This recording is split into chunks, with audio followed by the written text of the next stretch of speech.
વિરમગામ શહેરમાં શેરીમાં રખડતા કૂતરા બાબતે બોલાચાલી બાદ માર મારતા મહિલા ઈજાગ્રસ્ત. વિરમગામ ટાઉન પોલીસ મથકમાં 3 શખ્સો સામે ફરિયાદ નોંધાઈ. વિરમગામ શહેરના નાના ભાટવાડા પાસે રહેતા શહેનાજબેન બશીરભાઈ હુસેનખાન સિપાઈ ના ઘરમાં એક કૂતરું આવી જતા તે કૂતરું બહાર કાઢી કોનું કૂતરું છે તેમ કહી શેરીમાં બધાને પૂછતા નજીકમાં રહેતા આરોપીઓના હાથમાં ધોકો લઈને આવેલા અને કહેલ કે તમારું કૂતરું તમારા ઘરમાં રાખો તેમ કહીને મહિલા પર ઉશ્કેરાઈ ગયેલ અને તે વખતે અન્ય આરોપીઓ દ્વારા પાન પાર્લરમાં આવીને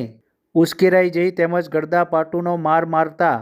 અન્ય આરોપી દ્વારા હાથમાં ધોકો લઈને તેમજ તીક્ષ્ણ હથિયાર તલવાર લઈને હાથના ભાગે ઈજા પહોંચાડી તેમજ બોલાચાલી કરીને જાનથી મારી નાખવાની ધમકી આપતા ઉપરાંત આરોપીઓ પાસેથી લાકડી અને તલવાર જેવા હથિયારને લઈને જાહેરનામા ભંગ સહિત ટાઉન પોલીસમાં ફરિયાદ નોંધાઈ. આ સમગ્ર મામલે શહેનાજબેન બશીરભાઈ સિપાઈ નાઓએ વિરમગામ ટાઉન પોલીસ મથકમાં આરોપી વસીમ અલાઉદ્દીન સિપાઈ, ઇમરાનભાઈ અલાઉદ્દીન સિપાઈ, રેહાનાબેન વસીમ અલાઉદ્દીન સિપાઈ તમામ રહે વિરમગામ વ્યાસના ડેલા પાસે ટાઉન પોલીસ મથકમાં ફરિયાદ નોંધાવી છે. વિરમગામ ટાઉન પોલીસે ત્રણેય શખ્સો સામે ગુનો દાખલ કરીને વધુ તપાસ હાથ ધરી છે.